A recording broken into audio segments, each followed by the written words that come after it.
Assalamualaikum warahmatullahi wabarakatuh. Perkenalkan, nama saya Nabila, NIM C1K0181087, Program Studi Budidaya Perairan Fakultas Pertanian Universitas Mataram. Pada kesempatan kali ini, pada mata kuliah Teknologi Budidaya Perairan Payau, saya akan membahas dua jurnal yang dimana yang dibahas yaitu yang pertama judul, yang kedua latar belakang, yang ketiga perlakuan, yang keempat parameter, dan yang terakhir adalah hasil dan pembahasan. Nah, untuk jurnal yang pertama yang akan saya bahas yaitu judulnya mengenai kinerja pertumbuhan dan tingkat kelangsungan hidup udang fanamei atau Lithopenaus fanamei pada salinitas 30 ppt, 10 ppt, 5 ppt, dan 0 ppt.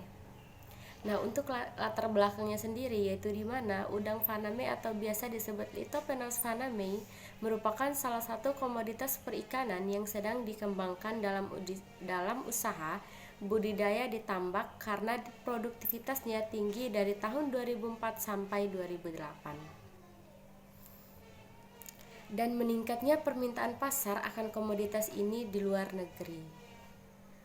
Udang fanamei memiliki beberapa keunggulan, diantaranya dapat dipelihara dengan kepadatan tinggi, pertumbuhan cepat, dan memiliki daya tahan yang tinggi terhadap serangan penyakit. Pengaruh lingkungan yang buruk dan komposisi daging udang fanamei lebih tinggi 66-68% dibandingkan dengan rindu yang komposisi dagingnya hanya 62% dari udang fanamei. Takwa 2008 menyatakan bahwa udang fanamei dapat hidup pada media air bersalinitas 2 ppt dengan penambahan kalium dalam bentuk K2CO3 dengan dosis 51 ppm. Sedangkan Hukum 2007 menyatakan larva udang fanamei dapat bertahan hidup selama 98 jam dengan penambahan kalsium berupa CaCO3 dengan dosis 80 ppm pada media air bersalinitas 0 ppt.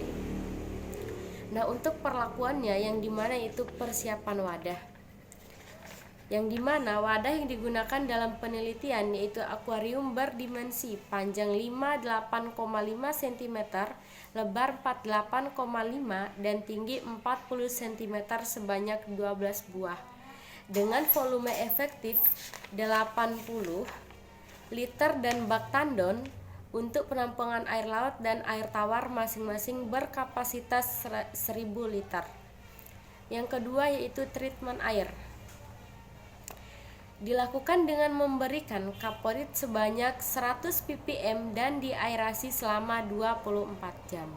Kemudian diberikan tiosulfat 50 ppm untuk menetralkan residu kaporit dalam air laut. Pengecekan residu klorin menggunakan klorin test yaitu dengan mengambil sampel air laut beberapa milimeter ke dalam gelas kimia. Kemudian diteteskan dengan klorin test untuk air tawar, tidak dilakukan treatment air. Nah, yang ketiga, poin ketiga itu benih udang.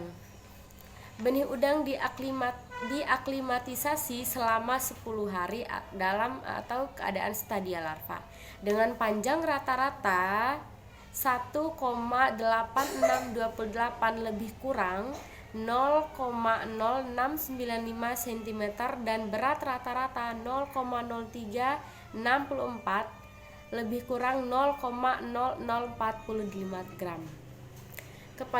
Kepadatan udang fanamei dalam tiap-tiap akuarium sebanyak 3000 ekor dengan volume air 80 liter atau setara 38 ekor per liter.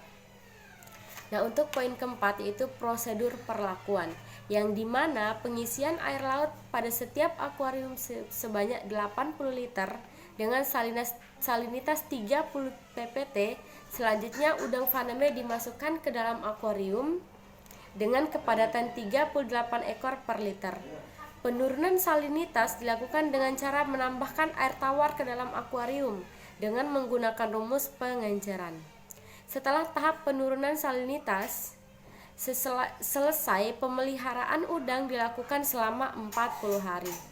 Yang dimana selama pemeliharaan udang fanamei diberi pakan artemia sebanyak 150 individu per ekor, dan juga dapat diberikan pellets udang secara blind feeding dengan frekuensi pemberian pakan sebanyak 4 kali sehari, yang dimana pada pukul 7 tepat, 12 tepat, jam 17 tepat, dan jam 22 atau jam 10. Nah, untuk parameternya sendiri yaitu dimana poin pertama yaitu parameter kualitas air. Yang diamati adalah oksigen terlarut, pH, alkalinitas, kesadahan, dan amoniak, nitrit, suhu, dan kekeruhan. Pengecekan suhu, salinitas, pH, dan DO dilakukan setiap hari pada pukul 7, pukul 12, pukul 17, dan pukul 22. Untuk pengecekan alkalinitas, kesadahan, amoniak, nitrit, kekeruhan dilakukan pada hari ke-0, hari ke-20, dan hari ke-40. Yang poin kedua yaitu frekuensi molting udang atau pergantian kulit dari udang, yaitu dilakukan setiap hari pada saat pergantian air. Pengamatan dilakukan untuk mengetahui jumlah udang yang melakukan molting setiap hari. Juga dapat mengidentifikasi terhadap pertumbuhan udang itu sendiri. Nah, untuk poin ketiga yaitu laju pertumbuhan spesifik, yang dimana yang diamati dan dihitung untuk melihat perkembangan yaitu pertumbuhan udang faname yang dipelihara sampai ukuran panen atau kurang lebih 40 hari. Poin keempat itu pertumbuhan mutlak. Growth rate atau GR dapat dihitung berdasarkan selisih bobot rata-rata dengan bobot rata-rata awal atau biasa disimbolkan dengan WO pemeliharaan, kemudian dibandingkan dengan waktu pemeliharaan atau biasa disimbolkan dengan T. Nah, untuk poin kelima yaitu konversi pakan. Feed conversion ratio atau VCR merupakan suatu ukuran yang menyatakan rasio jumlah pakan yang dibutuhkan untuk menghasilkan 1 kg daging ikan kultur. Nah, untuk poin terakhir atau poin 6 yaitu tingkat kelangsungan hidup udang itu sendiri, yang dimana SR merupakan nilai perbandingan antara jumlah ikan yang hidup dengan hingga akhir pemeliharaan dengan jumlah ikan pada awal pemeliharaan. Nah, untuk hasil dan pembahasan yang pertama yaitu poin pertama, pertumbuhan mutlak. Pada selang kepercayaan 95% diperoleh nilai laju pertumbuhan bobot udang faname pada hari ke-20 pada perlakuan K 30 ppt atau perlakuan pertama itu 10 ppt dan perlakuan kedua 5 ppt tidak berbeda nyata, namun berbeda nyata pada perlakuan ketiga yaitu pada 0 ppt, yang dimana yang merupakan pertumbuhan itu sendiri yaitu pertambahan ukuran baik panjang, berat maupun volume sehubung dengan perubahan waktu. Pertumbuhan dipengaruhi oleh faktor internal dan eksternal untuk memenuhi pertumbuhan udang. Dapat dilihat dari laju pertumbuhan spesifik dan laju pertumbuhan mutlak. Yang poin kedua yaitu kelangsungan hidup, yaitu di mana kelangsungan hidup mempengaruhi tingkat kelangsungan hidup dari udang faname itu sendiri. Kematian udang pada masa pemeliharaan diduga akibat pembedaan tekanan osmotik udang dengan tekanan osmotik lingkungan. Nah, untuk jurnal kedua yaitu langsung saja untuk judulnya kajian pemberian mineral kalsium atau Ca pada pakan terhadap pertumbuhan dan kelangsungan hidup udang faname Lithopenaus faname yang dipelihara pada salinitas rendah. Nah, untuk latar belakangnya yaitu udang faname merupakan udang yang dibudidayakan secara global. Udang faname memiliki berbagai keunggulan yaitu mudah dibudidayakan, produksi yang stabil, toleran terhadap serangan, infeksi viral seperti WSSV atau TSSV atau IHHNF. Udang faname dapat tumbuh baik atau optimal pada salinitas 15 sampai 25 ppt. bahkan sampai layak untuk pertumbuhan pada salinitas 5 ppt. Budidaya udang faname di lingkungan bersalinitas rendah merupakan pilihan budidaya alternatif, mengingat mulai munculnya penyakit infeksi pada udang yang dipelihara di tambak air asin. Selain itu, permasalahan utama yang dihadapi saat ini yaitu permasalahan masih rendahnya tingkat sintasan pods larva udang faname maupun walaupun telah berkembang berbagai metode aklimasi di atau ke salinitas rendah. Nah, untuk perlakuan yang pertama, poin pertama maksud saya yaitu pakan uji. Pakan uji merupakan pakan yang digunakan berupa pakan komersil atau pelet yang ditambahkan dengan mineral kalsium, penambahan mineral kalsium dari CaCO3. Nah, untuk poin kedua yaitu pengenceran salinitas. Pengenceran salinitas dilakukan dengan menggunakan rumus yaitu SN sama dengan S1 kali V1 plus S2 kali V2 dibagi V1 plus V2. Nah, untuk poin ketiga itu pencampuran pakan komersil dan mineral.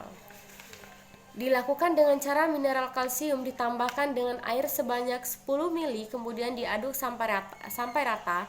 Setelah rata, mineral yang sudah ditambah air tersebut dicampurkan ke dalam pakan komersil dan diberikan ke udang faname. Nah, untuk poin keempat itu penebaran udang. Sebelum dimasukkan ke dalam wadah pemeliharaan, udang faname stadia PL7 diaklimatisasi terlebih dahulu terhadap lingkungan pemeliharaan selama 5 hari. Setiap wadah pemeliharaan diisi 30 ekor udang faname dan dipelihara selama 30 hari. Nah, untuk parameter yaitu poin pertama yaitu pertumbuhan berat mutlak. Pertumbuhan berat mutlak adalah selisih berat total tubuh udang pada akhir dan awal pemeliharaan.